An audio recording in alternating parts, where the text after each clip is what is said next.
ह्रींकार श्रींकार रहस्ययुक्ता श्रींकार गूढ़ार्थ महाविभूत्या ओंकार मर्म प्रतिपादिनीभ्यां नमो नमः श्री गुरुपादुकाभ्यां नमो नमः श्री गुरुपादुकाभ्यां नमो नमः।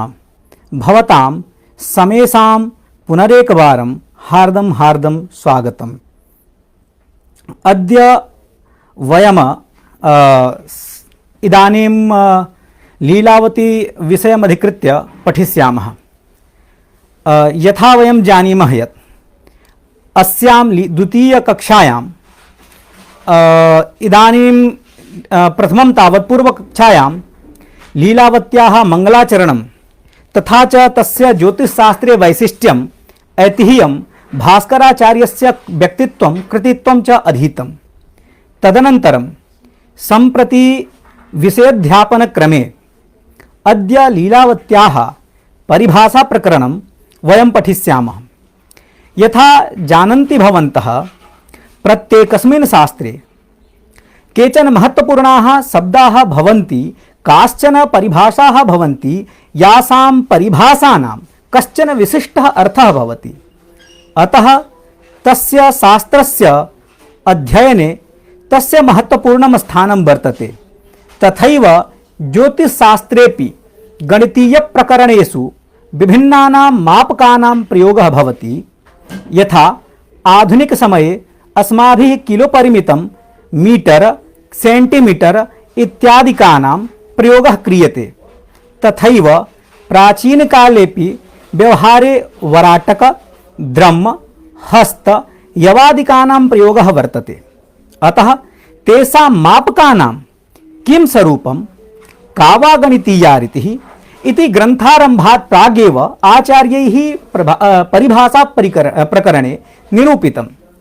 अतः तासां सर्वासां परिभाषाणां निरूपणम् आदौ भास्कराचार्येण क्रियते। अतः वयं तत्परिभाषा प्रकरणम् अद्य वयं पठिष्यामः। आज आप सभी का पुनः एक बार इस ज्योतिष शास्त्र के ऑनलाइन अध्ययन अध्यापन क्रम में हार्दिक स्वागत एवं अभिनंदन है।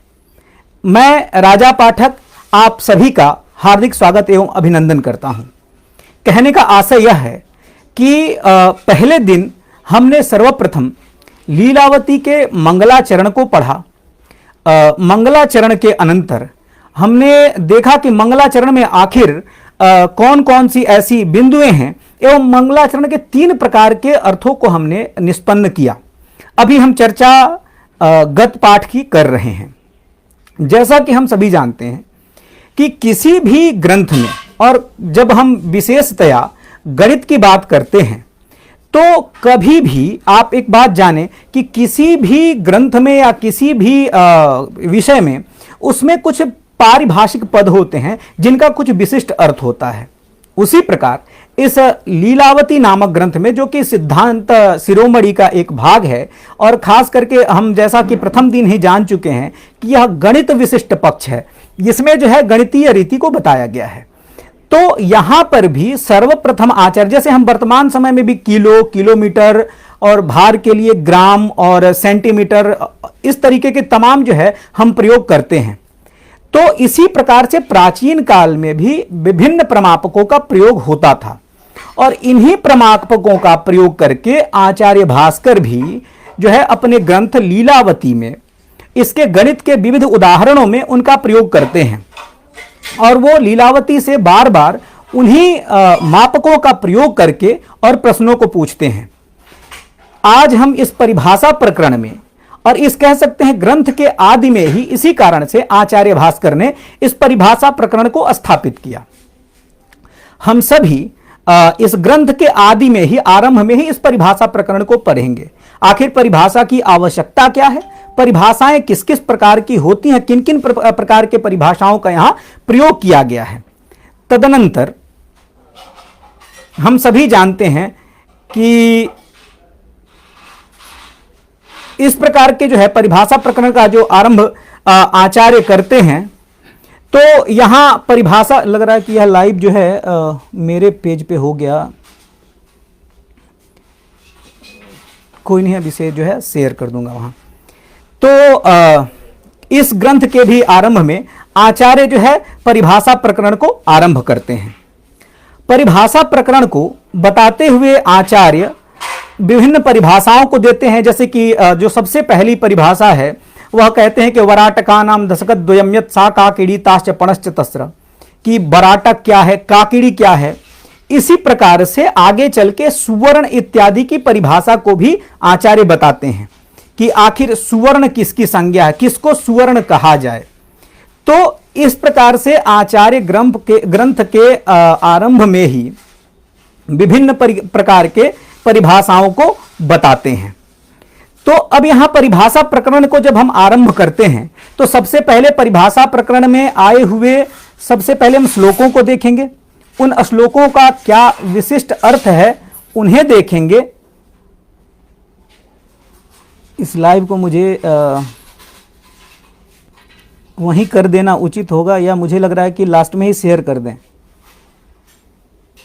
यहीं चलने देते हैं, बाद में शेयर करेंगे क्योंकि अब क्लास आरंभ हो चुका है और ऐसे होगा तो विलंब हो जाएगा। खैर, तो परिभाषा प्रकरण में आचार्य इन्हीं परिभाषाओं को बताते हैं।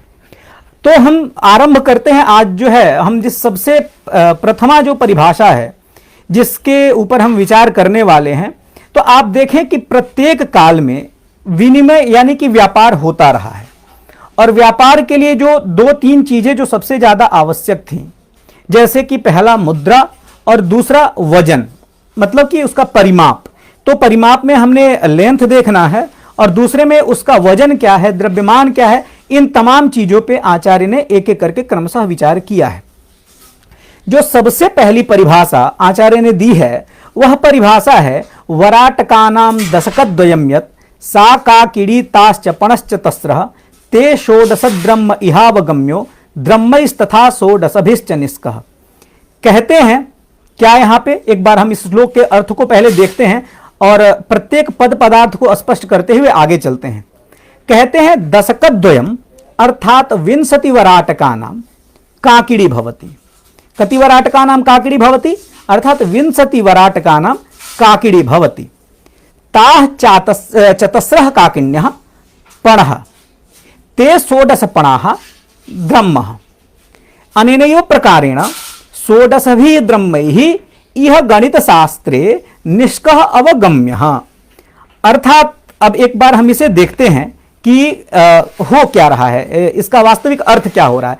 कहते हैं कि दशकद्वयम वराटका नाम काकिड़ी। दशकद्वयम अर्थात 20, 10 को यदि हम 2 बार बढ़ाएंगे तो कितना हो जाएगा, 10 दूनी 20, अर्थात 20 वराटक का क्या होगा, काकिड़ी होगा। और हम आज जो है प्रत्येक पद का काफी गंभीरता से विचार करने वाले हैं, क्योंकि जो यह कार्यक्रम है, जिस कार्यक्रम के अंतर्गत हम लोग इस ग्रंथ का अध्ययन कर रहे हैं, उस कार्यक्रम का नाम भी जो है शास्त्र प्रौढ़ी है।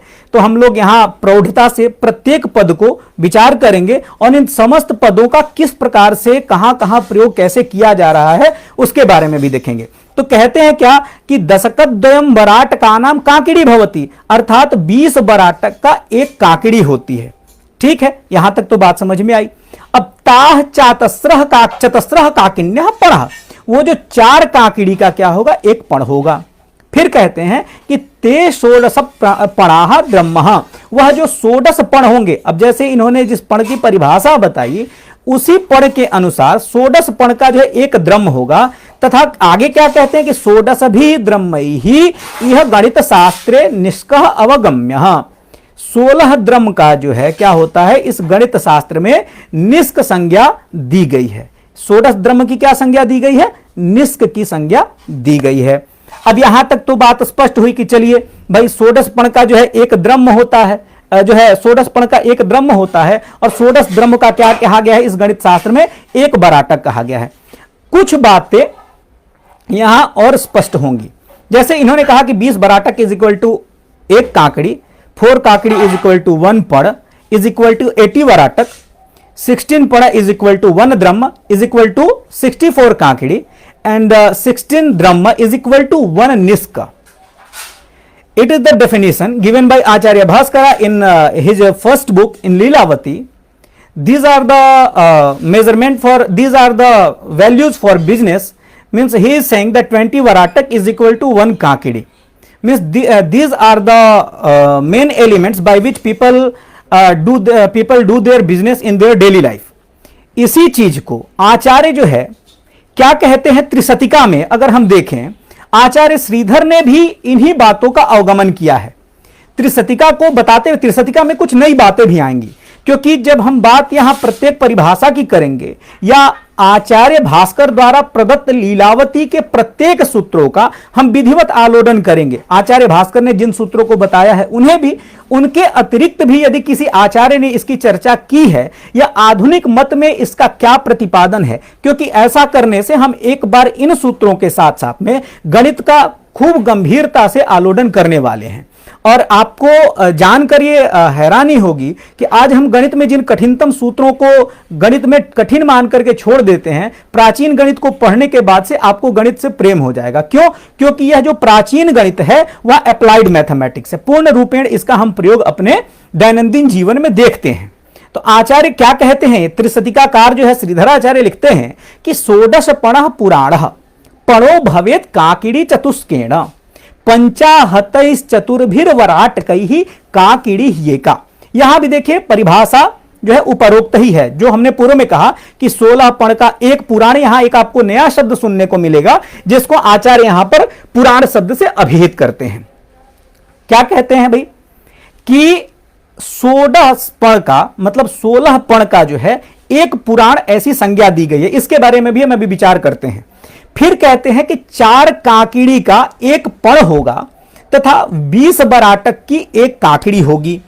हमने पहले भी पढ़ा कि वराटकानाम दशकत द्वयम्यत। अब यहां भी क्या कह रहे हैं कि पंचाहतैश्च चतुर्भिर पंचाहतै, यदि 4 के द्वारा 4 को यदि 5 से गुणा कर दिया जाए तो 4 को 5 से गुणा करने के बाद कितना आएगा 20। तो 20 वराटक की क्या होगी, एका काकिड़ी। काकिड़ी ही एका, ही इत्युक्ते निश्चय ना एका काकिड़ी भवति। आचार्य यहां कह रहे हैं कि पंचाहतैश्चतुर्भिर्वराटकैः एका काकिड़ी भवति। यदि हम क्या करें कि 5 को 4 से गुणा कर दे तो एक काकिड़ी होती है। चलिए ये तो बात यहां समझ में आई कि भाई जो है 20 जो है वराटक का एक काकड़ी होगा। इसके पहले भी इन्होंने कहा है आचार्य ने कि वराटका नाम दशकत द्वयम्यत सा काकिड़ी ताश्च पणश्च तस्र, और कहते हैं कि 4 काकिड़ी का एक पण। सीधे सीधी बात यहां भी कहा कि चतुष्केण काकिड़ी पण भवेत, 4 काकिड़ी का एक पण होगा। यहां बात अब समझ में आई। और कहते कि 16 पणः पुराण, अब 16 पण का एक पुराण इन्होंने आचार्य ने 16 पण की एक पुराण संज्ञा की है। अब आखिर ये पुराण क्या है, अब फिर आते हैं, क्योंकि पुराण शब्द अगर हम कह देते हैं तो हम हमारे यहां देखते हैं कि जो है पुराणों की चर्चा हम जब करते हैं, सामान्य अर्थ अगर कोई व्यक्ति समझता है तो समझेगा कि यहां पे वेद और पुराणों की चर्चा हो रही है। ठीक है, शास्त्र जो है वो वेद का अंगीभूत ही है, लेकिन यहां जिस पुराण की चर्चा की गई है वहां हम ये जो है कि पूरा भवम पुराणम की बात नहीं कर रहे हैं। इसमें हम देख रहे हैं कि यहां कह रहे हैं कि 16 पण का एक पुराण, मतलब 1/16 जो होगा पुराण का एक पण होगा। अब आखिर ये पुराण का प्रयोग कहां किया गया है, तो कहते हैं कि सबसे जो है अगर हम देखेंगे तो पुराण नाम के सिक्कों को ही अगर हम पाणिनिकृत अगर अष्टाध्यायी देखें तो उसमें भी जो है उसको कारशापण की संज्ञा दी गई है। कारशापण का प्रयोग हम बार बार अपने संस्कृत शास्त्रों में देख सकते हैं। और कौटिल्यकृत जो अर्थशास्त्र है, उस कौटिल्यकृत अर्थशास्त्र में भी जो है पण को देख सकते हैं, पण को जो है बताया गया है। अच्छा, इसी प्रकार से जो है आप देखेंगे कि अर्थशास्त्र जो है कौटिल्यकृत जो अर्थशास्त्र है उसमें भी जो है इसे पण ही कहा गया है। और मनुस्मृति में जो आपका पुराण है, इस पुराण को ही रजत पुराण की संज्ञा दी गई है। इस पुराण की क्या संज्ञा दी गई है, रजत पुराण की संज्ञा दी गई है। अब हम आगे की बात करते हैं। अब यहां थोड़े से परिभाषा को और विस्तृत करते हुए जो आचार्य जो है गणित कौमुदीकार लिखते हैं, जिन्होंने गणित कौमुदी की रचना की, कहते हैं कि नखमित कपर्दिकाभिः काकिणिका चतस्रिभिः पणस्ताभिः द्वादशभिस्तैर्द्रह्मः तैः षड्वर्गोन्मितैः निष्कः। अब यहां 2 मान, एक तो जो सर्वप्रथम बताया गया कि आचार्य भास्कर के द्वारा जो संज्ञाएं दी जा रही हैं, भास्कर के द्वारा किसकी संज्ञा दी जा रही है? एक तो इन्होंने पण और द्रम और निष्क इत्यादि की जो संज्ञा बताई, यहां दो संज्ञाएं, मतलब गणित कौमुदीकार जो है यहां पे दो संज्ञाओं को जो है आचार्य भास्कर से थोड़ा भिन्न बताते हैं। ये दो परिभाषाएं कौन कौन सी हैं और कौन सी दो परिभाषाओं को यहां पे आचार्य भास्कर से यह भिन्न बताते हैं? आप देखें, एक तो यहां कहते हैं कि द्वादश पण का एक द्रम होगा। भाई क्या कहते हैं कि द्वादश पण का जो है कि कह रहे हैं कि ताभी द्वादश पण ही द्रम जो है क्या होगा, उन द्वादश पणों का एक द्रम होगा। और फिर कहते हैं कि षड वर्गोन्मित ही निष्कः, अर्थात षड वर्गोन्मित ही का क्या मतलब है कि 6 का वर्ग किया, तो उन्मित मतलब 6 के वर्ग अर्थात 36 का जो है 36 आप कह सकते हैं द्रम का जो है एक निष्क होगा, ऐसी संज्ञा आचार्य ने की है। और इस प्रकार से आप देखेंगे कि पाणिनिकृत अष्टाध्यायी है या फिर जो है विभिन्न जो ग्रंथ हैं गणित के या भारतीय संस्कृति के, उनमें भी मुद्रा के लिए विभिन्न जो है परिमाणों की चर्चा की गई है, जिन्हें हमने यहां पे देखा है। अब हम बात आगे चलते हैं कि आचार्य भास्कर फिर जो है भार के परिमाण पे आते हैं और वह जो है किस प्रकार से प्राचीन काल में वजन या तौल किया जाता था, उस वजन या तौल को बताते हैं। कहते हैं क्या कि तुल्यायवाभ्याम कथिता त्रिगुंजा वल्लस त्रिगुंजो धरणम च तेष्टौ गद्याणकस्तद्वयमिंद्र तुल्यैर बल्लैस्तथैको धटकः प्रदिष्टः। क्या कह रहे हैं, फिर से एक बार ध्यान देकर के सुनते हैं कि तुल्यायवाभ्याम कथिता त्रिगुंजा वल्लस त्रिगुंजो धरणम च तेष्टौ गद्याणकस्तद्वयमिंद्र तुल्यैर बल्लैस्तथैको धटकः प्रदिष्टः। अब यहां आचार्य जो है भार के परिभाषा के ऊपर चर्चा कर रहे हैं कि भाई भार में कौन कौन से वजन प्राचीन काल में तौले जाते थे और किस किस प्रकार से इनका व्यवहार होता था। तो कह रहे हैं कि अत्र एक बार श्लोक का हम व्याख्या पद पदार्थ देखते हैं, फिर इस पे हम विस्तृत मीमांसा करेंगे कि आखिर ये क्या है और कैसे इसके संदर्भ में चर्चाएं हो रही हैं। कह रहे हैं क्या कि तुल्यायवाभ्याम कथिता त्रिगुंजा वल्लस त्रिगुंजो धरणम च तेष्टौ गद्याणकस्तद्वयमिंद्र तुल्यैर बल्लैस्तथैको धटकः प्रदिष्टः। कहते हैं कि अत्र तुल्यायवाभ्याम अर्थात यवद्वयाभ्याम गुंजा कथिता। क्या कहते हैं कि अत्र तुल्यायवाभ्याम अर्थात यवद्वयाभ्याम गुंजा कथिता। तीसरो गुंजा यस्यासौ त्रिगुंजा वल्लह कथिता। त्रिगुंज की परिभाषा यहां क्या करते हैं, तो कहते हैं कि तीसरो गुंजा यस्यासौ त्रिगुंजा वल्लह कथितः। फिर कहते हैं कि अष्टौ ते वल्लाहा धरणम अर्थात धरण संज्ञकम तद्वयम गद्याणकः। अब इस जो है पद को अगर संपूर्ण रूप से देखें, फिर क्या कहते हैं कि इंद्र तुल्यैहि वल्लैहि अर्थात चतुर्दश वल्लैहि एकः धटकः प्रदिष्टः इत्युक्ते कथितः। अर्थ क्या इसका बनेगा, तो कहते हैं इसके सामान्य अर्थ को अगर हम देखें तो तुल्यायवाभ्याम अर्थात दो तुल्य यवों का एक गुंजा होगा कि तुल्यायवाभ्याम कथिता त्रिगुंजा। यहां तक तो बात लगी कि दो तुल्य यवों का क्या हो जाएगा, एक गुंजा होगी। फिर कह रहे हैं कि वल्लस त्रिगुंजो 3 गुंजा का एक वल्ल होगा। ये भी बात लगी कि क्या कहे कि तुल्यायवाभ्याम कथिता त्रिगुंजा वल्लस त्रिगुंजो और धरणम च तेष्टौ, और कह रहे कि 8 वल्ल का एक क्या हो जाएगा, धरण हो जाएगा। पुनः जब आगे इसकी चर्चा करते हैं तो कहते हैं कि गद्याणकस्तद्वयमिंद्र तुल्यैहि मतलब 2 धरण का एक गद्याणक और 14 जो बल्ल है उसका एक धटक जो है यहां पे कि तुल्यैर बल्लैस्तथैको धटकः प्रदिष्टः और इंद्र तुल्यैहि बल्लैहि इंद्र तुल्यैहि बल्लैहि। अब आप देखेंगे ज्योतिष शास्त्र में जो संख्याओं का निर्वचन किया गया है या संख्याओं के जो मान बताए गए हैं उनका जिस प्रकार से उनका पाठ किया गया है, तो वो कह रहे हैं कि इंद्र तुल्यैहि वल्लैहि मतलब इंद्र का अर्थ होता है 14, तो 14 वल्ल 14 तुल्य वल का क्या होगा, एको धटक प्रतिष्ठ, उसकी एक धटक संज्ञा दी गई है। पुनः फिर आगे विचार करते हैं भाई, आगे विचार करते हुए जो है इस परिभाषा को फिर बताते हैं कि दशार्ध गुंजम प्रवदंति मासम मासा व्यय षोडशभिश्च करसम करसैः चतुर्भिश्च पलम तुलाज्ञा करशम सुवर्णस्य सुवर्ण संज्ञम। अब कहते हैं क्या आचार्य यहां पे बता रहे हैं भाई कि दशार्ध गुंजम प्रवदंति मासम, अर्थात तुलाज्ञा इत्युक्ते परिमाणज्ञा, परिमाणज्ञा के ये परिमाणम जानन्ति। तो तुलाज्ञा परिमाणज्ञा दशार्ध गुंजम अर्थात गुंजा पंचकम मासम प्रवदन्ति। अत्र का परिभाषा, आचार्य कथयति किम किम वदति, तुलाज्ञाः परिमाणज्ञाः दशार्ध गुंजम अर्थात गुंजा पंचकम मासम प्रवदन्ति। षोडशभिः मासैः करसम भवति, चतुर्भिः करसैः फलं भवति, सुवर्णस्य च करसम सुवर्णस्य च करसम च कर्ष परिमितम यत् कांचनम सुवर्ण संज्ञकम भवति।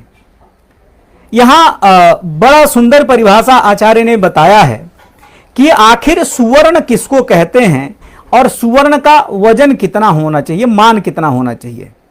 तो कहते हैं कि 5 गुंजा का एक मास होगा। 5 गुंजा का कितना होगा भाई, कहा कि दशार्ध गुंजम प्रवदंति मासम, दशार्ध गुंजा यानी 10 का आधा, तो 10 का आधा कितना हुआ 5, तो दशार्ध गुंजम प्रवदंति मासम मासा व्यय षोडशभिश्च करसम। और फिर क्या कहा कि षोडशभि मासैः करसम भवति, 16 मास का क्या होगा, कर्ष हो जाएगा।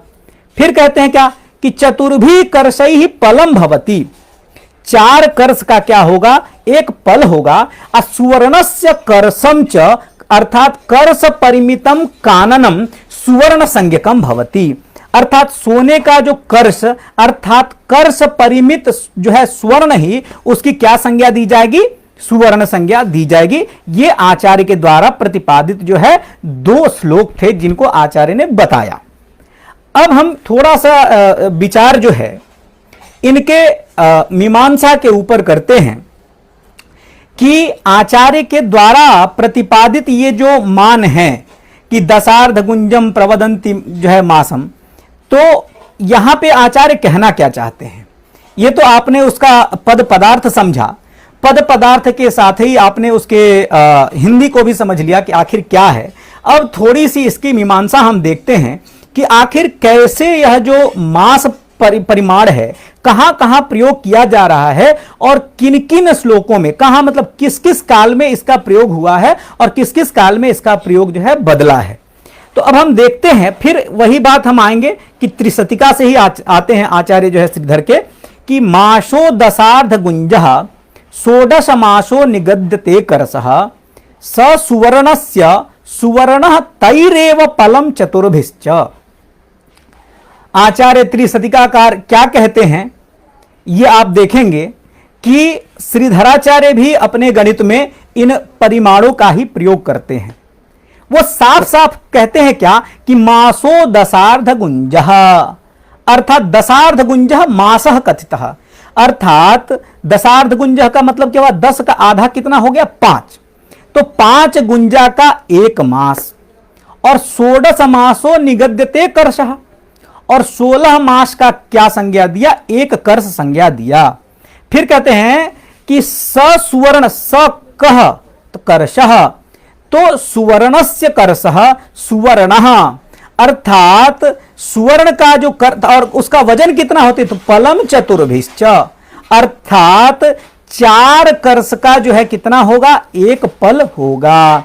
और एक चीज और यहां बता रहे हैं कि आखिर सुवर्ण संज्ञा किसकी होगी, तो कहते हैं कि सोने का बना हुआ जो कर्ष मतलब कर्ष परिमित परिमाण का जो स्वर्ण का टुकड़ा है, क्या कहे आचार्य यहां पे कि कर्ष परिमित जो परिमाण है उस कर्ष परिमित परिमाण का जो बना हुआ सोने का टुकड़ा वही क्या संज्ञक होगा, सुवर्ण संज्ञक होगा। अब देखिए यहां पे क्या होता है एक जो है आप देखेंगे कि ये बात जा करके धर्मशास्त्रों में भी आती है कि लोग कहते हैं कि सुवर्ण दान या रजत दान की जब हम बात करते हैं, या आयुर्वेद में भी आप देखेंगे कि यहां पे सुवर्ण का प्रयोग किया गया है, यहां पे रजत का प्रयोग किया गया है, और लौह इत्यादि का भी जो प्रयोग किया जा रहा है, इनके परिभाषाओं पे भी हम अभी क्रम से मीमांसा करेंगे।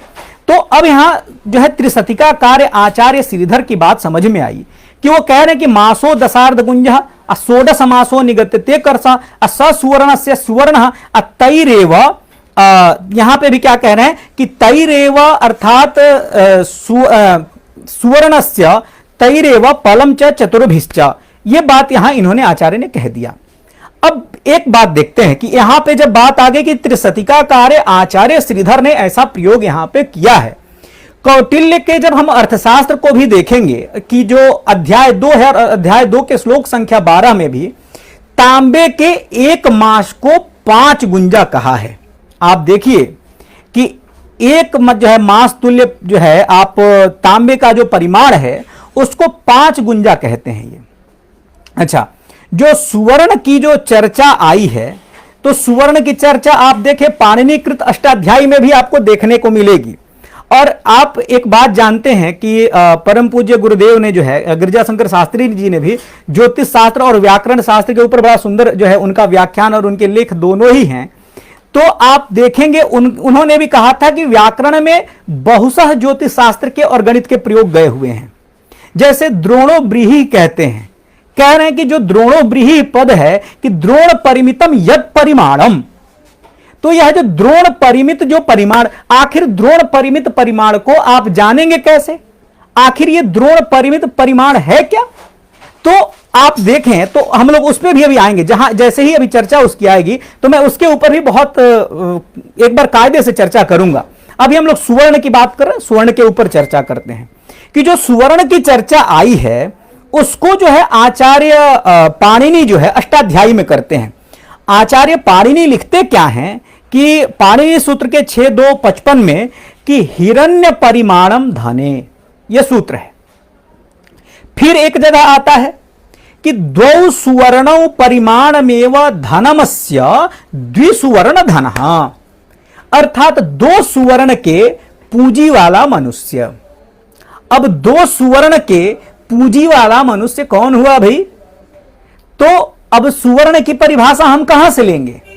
आखिर जो व्याकरण शास्त्र में कहा गया कि द्वौ सुवर्णौ परिमाणमेव धनमस्य द्विसुवर्ण, द्विसुवर्ण धन प्रयोग बन रहा है, तो आखिर ये द्विसुवर्ण धन में जो सुवर्ण है इसका हम कैसे प्राप्तिकरण करेंगे? तो उसकी परिभाषा हमें यहां से लेनी पड़ेगी। दूसरी बात, अब आगे चलते हैं कि जो पाणिनि सूत्र पर एक वार्तिक है 5.1.29 के ऊपर, कहते हैं कि सुवर्ण शतमानयोर उपसंख्यानम।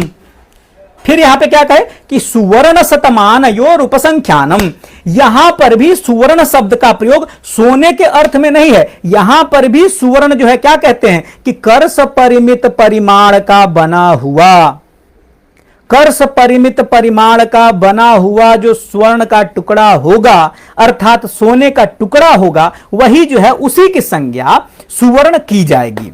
अब यहां तक बात समझ में आई। अब हम थोड़ा सा आगे चलते हैं। निरुक्त में आप देखेंगे कि सुवर्ण के लिए जो शब्द आया है वह कल्याण वर्ण के रूप में सुवर्ण का प्रयोग किया गया। आप पूछेंगे परिभाषा प्रकरण को बताने की इतनी आवश्यकता क्यों पड़ रही है? तो एक बड़ी अच्छी कहावत है कि प्रयोजनम अनुद्देश्य मंदोपि न प्रवर्तते, अर्थात प्रयोजन के बिना मंद भी किसी कार्य में, अर्थात कोई मूढ़ व्यक्ति भी किसी कार्य में प्रवृत्त नहीं होता है। तो अब बात आ रही है कि जब कल्याण वर्ण का प्रयोग कर रहे हैं निरुक्त में, कहां कर रहे हैं भाई? तो इसको भी देख लेते हैं। तो कहते हैं कि कल्याण वर्ण से वास्य रूपम, यह प्रयोग आ रहा है, आप देखेंगे निरुक्त में। अब यह सिर्फ बात यहीं तक की नहीं थी कि निरुक्तकार ने ही इसको कह दिया, या इसके पहले जो है आपको पाणिनि जो है भगवान पाणिनि ने व्याकरण शास्त्र में कहा, या फिर जो है इस पर वार्तिककार ने कहा। ये परिमाण है, लौकिक जीवन से जुड़े हुए मेजरमेंट हैं जो हमारे प्राचीन भारत में प्रचलित थे। तो कहते हैं कि अब ठीक है, इतनी तो बात आ गई। अब इतने छोटे जो है परिमाण का प्रयोग कर कौन रहा है, ये इतने छोटे परिमाण को प्रयोग किया कहां जा रहा है? तो महर्षि चरक ने जो है, आप देखेंगे कि उन्होंने भी 4 कर्ष का ही एक पल माना है।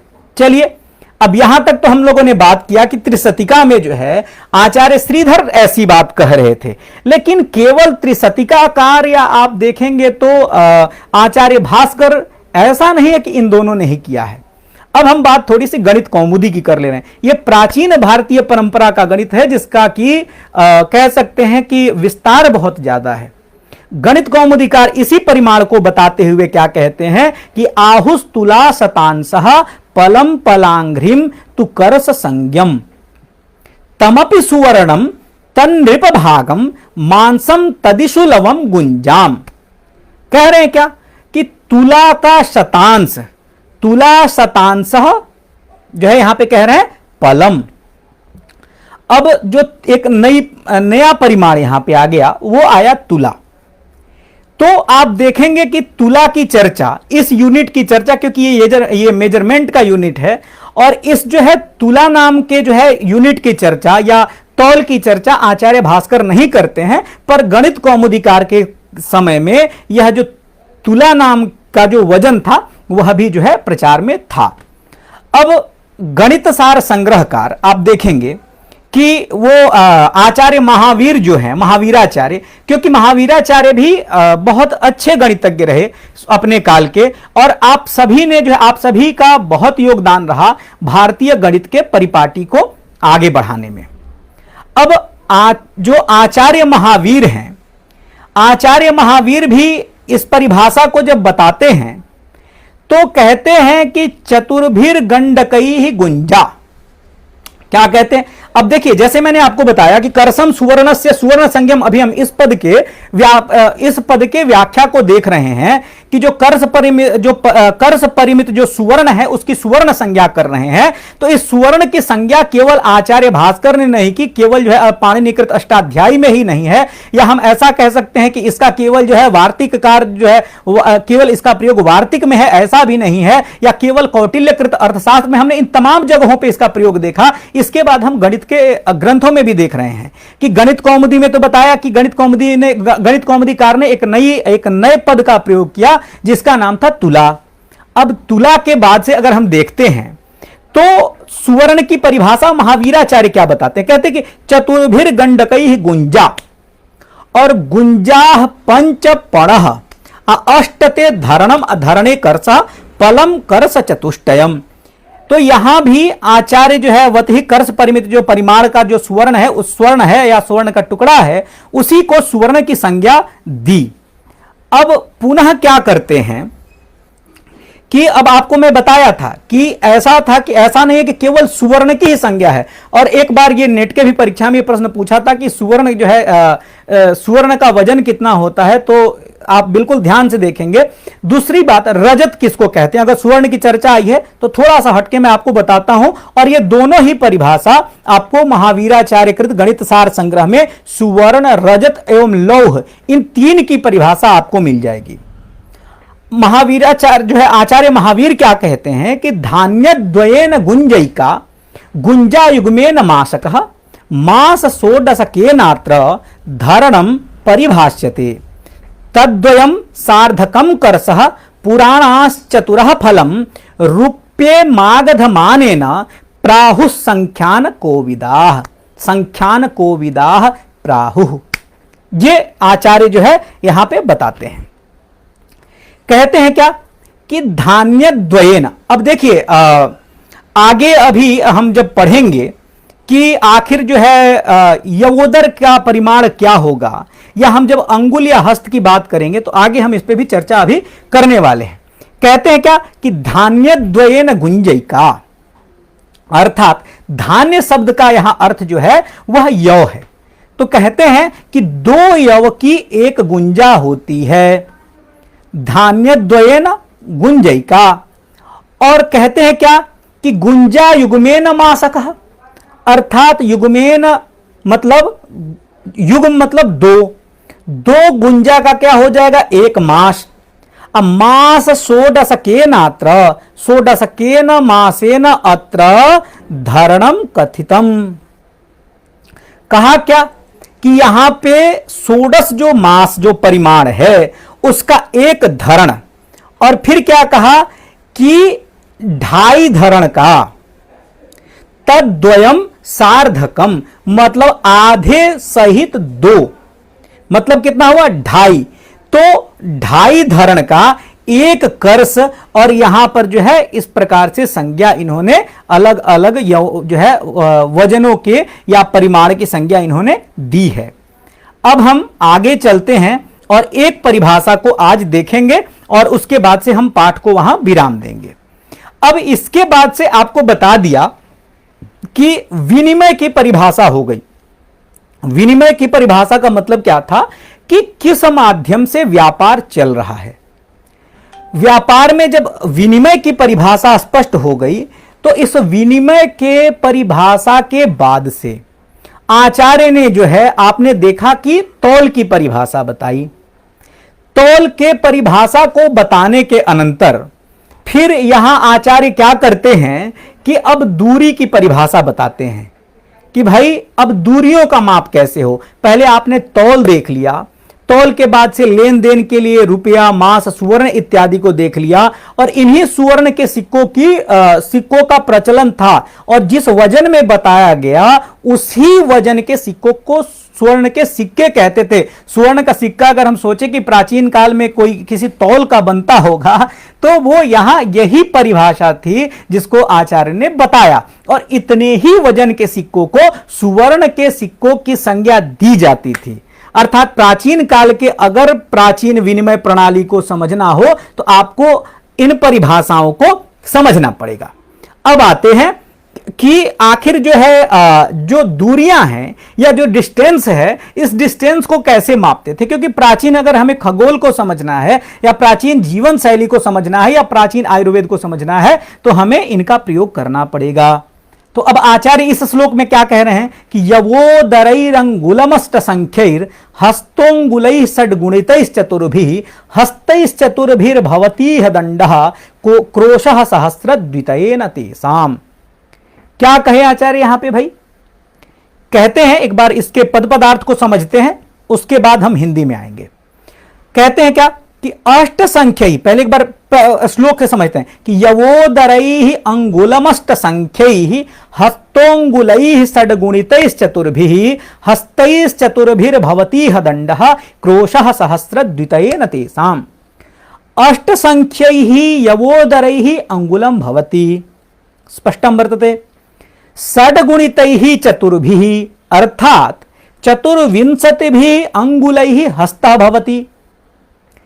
तदनंतरम किम, यह अर्थात अस्मिन् गणित शास्त्रे, आप एक एक पद का अर्थ समझेंगे। यदि नहीं समझ में आता है तो आप हमसे निश्चित है कि कमेंट बॉक्स में आप पूछ सकते हैं, और प्रत्येक पद का क्या आपको जहां भी बातें लगती हैं कि नहीं समझ में आती हैं तो आप उन्हें निश्चित रूप से पूछेंगे। अब यहां क्या कहते हैं कि अष्ट संख्यैः यवोदरैः अंगुलम भवति, षड्गुणितैः चतुर्भिः अर्थात चतुर्विंशतिभिः अंगुलैः हस्तः भवति। एकदम अर्थ साफ है। यवोदरैः अष्ट संख्यैः अंगुलैः क्या कहे, अष्ट संख्यैः यवोदरैः अंगुलम भवति। तदनंतरम किम, तो षड्गुणितैः चतुर्भिः अर्थात चतुर्विंशतिभिः अंगुलैः हस्तः भवति। यह शब्दस्य को अर्थः आचार्यैः वक्ति किम, यह अर्थात अस्मिन् गणित शास्त्रे चतुर्भिर्हस्तैः दंडः भवति, तेषां दंडानां सहस्रद्वितयेन अर्थात सहस्रद्वितयेन दंडेन क्रोशः भवति। आचार्य यहां क्या प्रयोग करते हैं, एक बार फिर से हम समझते हैं। आचार्य कहते हैं कि यवोदरैरंगुलमष्ट संख्यैर हस्तोंगुलैः षड्गुणितैश्चतुर्भिः हस्तैश्चतुर्भिर्भवतीह दंडः क्रोशः सहस्रद्वितयेन तेषाम्। अयं श्लोकः वर्तते। श्लोकस्यास्य आशयं पश्यन्तु। आचार्यः किं वक्ति, कथयति किम्, अष्टसंख्यैः यवोदरैः अंगुलं भवति। तदनन्तरं किम्, षड्गुणितैः चतुर्भिः अर्थात चतुर्विंशतिभिः अंगुलैः हस्तः भवति। तदनंतरम किम, इह अर्थात आचार्य वक्ति किम हस्तैश्चतुर्भिर्भवतीह दंडः, इह अर्थात अस्मिन् गणित शास्त्रे चतुर्भिर्हस्तैः दंडः भवति, तेषां दंडानां सहस्रद्वितयेन क्रोशः भवति। चलिए भाई, यहां तक तो बात समझ में आई। अब एक बार थोड़ा इसको हिंदी में देखते हैं कि आचार्य का आशय क्या है। कहते हैं कि यवोदरई रंगुलम अष्ट संख्यैः, अर्थात अष्ट संख्यैः यवोदरई अंगुलम भवति, जैसे मैंने कहा कि 8 यवोदर का 1 अंगुल होगा। मतलब यदि हम 8 यवोदर का परिमाण लेते हैं तो उसे 1 अंगुल कहेंगे, और 24 अंगुल जब परिमाण हम मापते हैं तो एक हाथ जो है आपका जो मेजरमेंट होता है उसको जो है कितना कहते हैं भाई, तो 24 अंगुल का। और फिर हम कहते हैं कि एक दंड परिमाण, आज भी आप देखेंगे कि गांवों में जो है कभी कभी मेजरमेंट जो है जो पुराने लोग हैं वो क्या कहते हैं कि दंड परिमाण से बताते हैं, बोलते 1000 दंड यहां से है या 500 दंड यहां से वहां का डिस्टेंस है। तो एक दंड का परिमाण कितना है, तो 4 हाथ। हस्तैश्चतुर्भिर भवतीह दंडः, इह इत्युक्ते अस्मिन् गणित शास्त्रे चतुर्भिर्हस्तैः दंडः भवति। और फिर क्या कहते हैं कि जो एक कोस का जो परिमाण है, आज भी आप चले जाइए थोड़ा सा बनारस से या आप देखेंगे ग्रामीण इलाकों में भी जाएंगे तो क्रोस परिमित परिमाण की चर्चा आपको प्राचीन लोगों से सामान्य रूप में सुनने को मिल जाएगी। तो कहते हैं कि क्या कहते हैं यहां पे कि क्रोशः सहस्रद्वितयेन तेषां, सहस्रद्वितयेन क्रोशः भवति, अर्थात 2000 जो है आपको दंड का एक कोस होगा।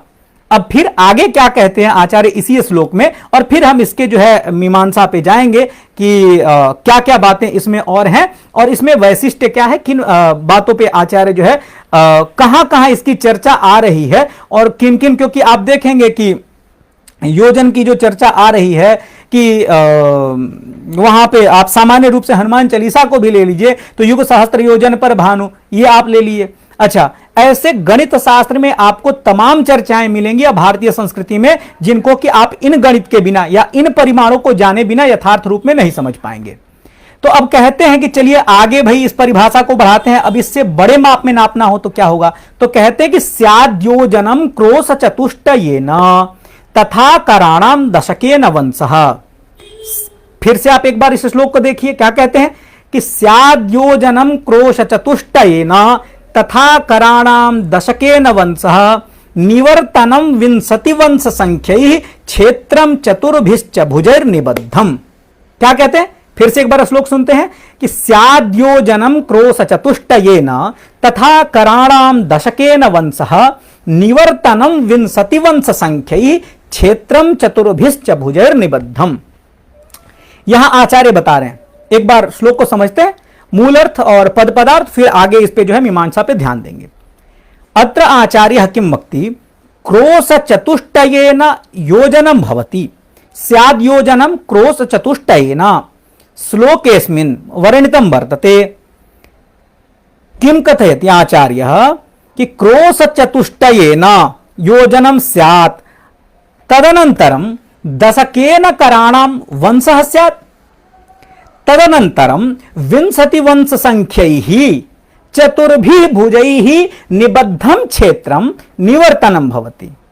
किं कथयति आचार्यः अत्र कि क्रोश चतुष्टयेन योजनं भवति, दशकेन कराणां वंशः भवति, तदनन्तरं विंशति वंश संख्यैः चतुर्भिः भुजैः निबद्धं यत् क्षेत्रं भवति तत् क्षेत्रं निवर्तनं संज्ञकं भवति इति। अब क्या अर्थ हुआ यह भी देखते हैं, हिंदी अर्थ भी इसको समझते हैं। कहते हैं कि क्रोश चतुष्टयेन योजनम भवति, अर्थात 4 कोस का एक योजन होता है। आचार्य यहां पे क्या कहे, क्रोश चतुष्टयेन योजनम भवति तथा कराणाम दशकेन कराणाम वंशः स्यात्, अर्थात 10 हाथ का। अब हाथ का जो परिमाण इसके पहले वाले श्लोक में बताया, क्या बताया भाई कि 24 अंगुल का क्या होगा, एक हाथ होगा। इस परिमाण से दशकेन कराणाम वंशः स्यात्, अर्थात 10 हाथ का जो है एक क्या होगा, एक वंश की संज्ञा दी जाएगी। अर्थात 10 हाथ परिमाण का जो कोई भी वस्तु हम लेते हैं या 10 हस्त परिमाण से हम मापते हैं उसे हम एक वंश की संज्ञा देते हैं। और फिर क्या कहते हैं कि विंशति वंश संख्या ही, अर्थात 20 बांस जो है लंबा, कोई अगर हम एक भुजा लेते हैं और उस 20 बांस तुल्य भुजा से जो अगर हम चतुर्भुज अगर एक बनाएं, मतलब जिसमें एक भुजा का जो मान हो वो 20 बांस हो, तो 20 बांस वाले 20 बांस परिमित भुजा वाले चतुर्भुज को क्या संज्ञा दी गई है? निवर्तन की संज्ञा दी गई है। फिर एक बार ध्यान देंगे, मैंने क्या कहा कि यदि हम अगर आप किसी चतुर्भुज की एक कल्पना करते हैं या एक जो है वर्ग की कल्पना करते हैं, ये वर्ग ही होगा, एक वर्ग की कल्पना करते हैं जिस वर्ग में एक जो आप कह सकते हैं कि जो भुजा है, अगर एक भुजा 20 अगर जो है हम कहते हैं कि बांस की होगी, तो इस 20 बांस वाले जो है वर्गाकार क्षेत्र की संज्ञा ही निवर्तन दी गई है। बात यहां तक स्पष्ट हुई कि ये निवर्तन क्या है। अब गणित कौमुदीकार जो है, इसको गणित कौमुदी में भी यही बात बताते हैं। थोड़ा सा आपको मान में जो है अंतर लगेगा, वो क्या है उस पर भी हम आपको चर्चा करते हैं। एक एक पद पदार्थ की मीमांसा यहां हम लोग देखेंगे, और आप जरूर अगर कहीं शंका होता है तो जरूर इससे पूछेंगे, इससे संदर्भित जो है हमसे पूछ सकते हैं आप, या हमारे जो विभाग का पेज है, आप फेसबुक पेज डिपार्टमेंट ऑफ ज्योतिष SSBV ऑफिशियल, वहां भी आप अपने क्वेश्चंस को रख सकते हैं। और यह गणित है और हम इसे बहुत ही आनंद से सीखने वाले हैं, क्योंकि गणित कठिन नहीं है, गणित बहुत सहज है और वह हमारे मानव जीवन के दैनिक क्रियाओं से जुड़ा हुआ है। तो अब हम देखते हैं कि इसकी परिभाषा को गणित कौमुदीकार क्या लिखते हैं। कहते हैं कि हस्तोंगुलैश्च चतुर्भिः षड्गुणितैः 10 करो भवे दंडः। अब देखिए कितना बढ़िया यहां बता रहे हैं कि चतुर्भिः षड्गुणितैः, यदि 6 को 4 से गुणा कर दीजिए तो 6 चौको 24, अंगुलैः हस्तः, अर्थात 24 अंगुल का एक हाथ हो जाएगा। भाई एकदम साफ साफ बात है। और तब कह रहे कि 10 करो भवे दंडः, अर्थात 10 कर परिमित, मतलब 10 हाथ परिमित जो मान होगा उसको दंड बोलेंगे। और क्या कह रहे कि दंडाष्ट शतम क्रोशः तैहि क्रोशैहि योजनम चतुर्भिश्च, अर्थात आप देखेंगे कि 4 कोष का एक योजन हो जाएगा। और फिर जब हम निवर्तन की जो हम बात कर रहे थे, निवर्तन के भी परिभाषा को गणित कौमुदीकार यही बताते हैं। क्या कहते हैं कि समचतुरस्रम विंशति दंड भुजम तुल्य कर्णकम क्षेत्रम, एक समचतुरस्र 20 दंड भुज वाला, 20 दंड भुज का मतलब क्या हुआ, जिसका एक ऐसा भुज जिसका परिमाण कितना हो, 20 दंड मतलब 20 दंड, अर्थात 20 दंड वाला जो एक समचतुरस्र क्षेत्र, यानी कि एक जो वर्ग क्षेत्र होगा। आचार्य ने क्या कहा यहां पे कि 20 बांस वाला यदि कोई समचतुरस्र क्षेत्र है, तुल्य कर्णकम क्षेत्रम। आचार्य यहां पे जो है गणित कौमुदीकार बहुत सुंदर एक लाइन लगाते हैं, वो कहते तुल्य कर्णकम क्षेत्रम, यहां सारा शंका का ही निराश कर दिया। कहा कि 20-20 हाथ जो है, 20-20 बांस भुजाओं वाले एक जो वर्गाकार क्षेत्र जो अगर हम लेते हैं, उसी जो है क्षेत्र की क्या संज्ञा होगी, निवर्तन संज्ञा होगी। अब आते हैं यहां शंका कहां आती है। सिद्धांत शिरोमणिकार आचार्य भास्कर ने लीलावती में इस बात को स्पष्ट कर दिया, और इसी परिमाण को प्रायशः आचार्य ग्रहण करते हैं और गणित कौमुदीकार भी यही बात कहते हैं। लेकिन गणित कौमुदीकार थोड़ा सा इस बात को ट्विस्ट करते हैं, थोड़ा सा घुमाते हैं और फिर बताते हैं। गणित कौमुदीकार कहते क्या है यहां पे, कहते हैं भास्कराचार्य का अगर हम मान देखेंगे तो कहते हैं कि अगर आप देखेंगे कि 4 गुणे अगर हम 2000 कर लें अगर क्रोस का मान, तो 8000 के करीब में आएगा। और यहां आचार्य ने क्या किया है कि उसको 10 से गुणा करके, अगर 800 को 10 से गुणा करते हैं तब भी यहां पे आपको 8000 हाथ ही जो है एक क्रोस का मान आएगा। अब ये तो यहां बात हमने तमाम चीजों की कि ठीक है भाई, कैसे आखिर इन यवोदर क्या है और अंगुल क्या है, और ये तमाम परिमाणों को देखा। लेकिन इस भारतीय संस्कृति की एक खासियत रही है कि यहां हमने छोटे से छोटे चीजों पर विचार किया। आज मैं कुछ प्रश्न आपके लिए छोड़े जा रहा हूं, और उन प्रश्नों को मैं अगर आप कमेंट में बता पाए तो जरूर जो है हम इस पे चर्चा करेंगे, क्योंकि देखिए हमारे यहाँ आचार्यों ने जो भी व्यवस्थाएं की उसमें बहुत सोच समझ के, और कहीं मैं कहता हूं कि भारतीय संस्कृति में कहीं अगर एक पद भी है तो अनायास नहीं है। तो आचार्य महावीर को भी हम यहां देख लेते हैं और उसके बाद से हम फिर आगे बढ़ते हैं। आचार्य महावीर इन परिभाषाओं को बताते हुए जो है कि वो क्या कहते हैं कि जला नलाद भिर्नासम यो न याति सपुद्गलः। क्या कहे कि जला नलाद भिर्नासम यो न याति सपुद्गलः, जलाद भी अनलाद भी यो न नासम याति स एव पुद्गलः। अर्थात जो पानी से न जला जो है डुबोया जा सके और न जो आग से जलाया जा सके, ऐसा जो कह सकते कि ऐसा जो पदार्थ होगा वही पुद्गल कहलाएगा। फिर इसके बाद आचार्य आगे के पदों को बताते हैं, क्योंकि आज का व्याख्यान काफी अगर हम इन मुद्दों पे चलते हैं तो लंबा हो जाएगा, लेकिन आपके लिए कुछ क्वेश्चन छोड़े जाता हूं, आप उसको जरूर सोच के रखिएगा। यहां कहते हैं कि यवोदरैरंगुलमष्ट संख्यई, अगर अंगुल की जब हम बात करते हैं तो आप देखेंगे कि अंगुल जो है दो प्रकार का है, हमारे हाथों में भी अंगुली है और पैरों में भी अंगुली है। तो आखिर यहां किस जो है परिमाण की चर्चा हुई है? ठीक है कि अच्छा, ये जब हम बात करेंगे कि ठीक है अगर ये परिमाण हम लेते हैं अंगुल परिमाण, तो अंगुल परिमाण जो है आप देखिए कि हर व्यक्ति के लिए अंगुल परिमाण अलग होगा, और जो तिर्यक योनि में हैं उनके जो पशु पक्षी इत्यादि हैं, जो खग मृगादि हैं, तो इन खग मृगादियों के लिए वह परिमाण अलग होगा। तो अगर हम जाएं तो हमारे लिए 10 कोष की कुछ वैल्यू अलग होगी, और जो खग मृगादि हैं इनके लिए कुछ जो है वैल्यू अलग होगी। तो यहां पर जो हम कह रहे हैं कि यह अंगुलादि जो व्यवहार है वो किस अंगुलादि के आधार पे किया गया है। और यह ऐसा नहीं है कि शास्त्र प्रमाण इसमें नहीं है, यहां भी शास्त्र प्रमाण है और उसकी हम चर्चा करेंगे।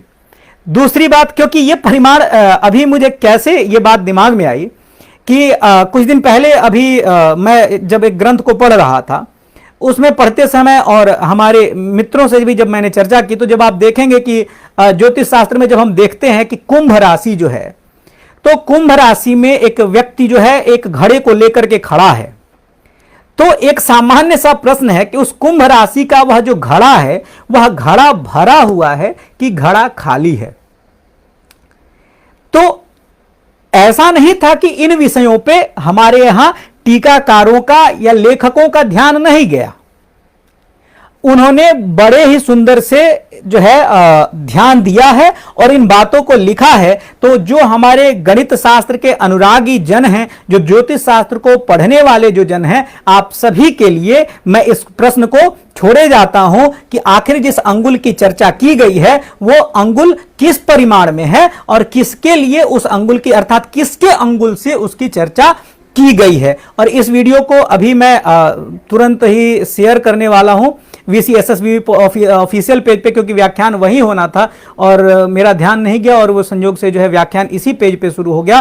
तो आप सभी से मैं विदा लेता हूं और पुनः हम अगले बृहस्पतिवार को, क्योंकि अगर वास्तविकता में आप गणित को आनंद लेना चाहते हैं और प्राचीन भारतीय मनीषा का यदि दर्शन करना चाहते हैं और प्राचीन भारतीय गणित को सीखना चाहते हैं, जो कि वास्तविकता में गणित की पराकाष्ठा और आपको आनंद आएगा, तो आप निश्चित रूप से इस कक्षा में प्रति बृहस्पतिवार सायं 2:45 से लेकर के और 3:45 तक आप भाग ले सकते हैं और आपको बहुत ही आनंद आने वाला है। और गणित को आप बिल्कुल उंगलियों पे सीखेंगे और देखेंगे कि कैसे आखिर जिस धूली कर्म की हम चर्चा करते हैं, जिस पाटी गणित की चर्चा करते हैं, पाटी गणित का मतलब ही था कि पहले लोग आप देखेंगे लकड़ी के तख्तों पर लिखने का प्रयास करते थे और उस पर ही लिख करके चीजों को सीखते थे।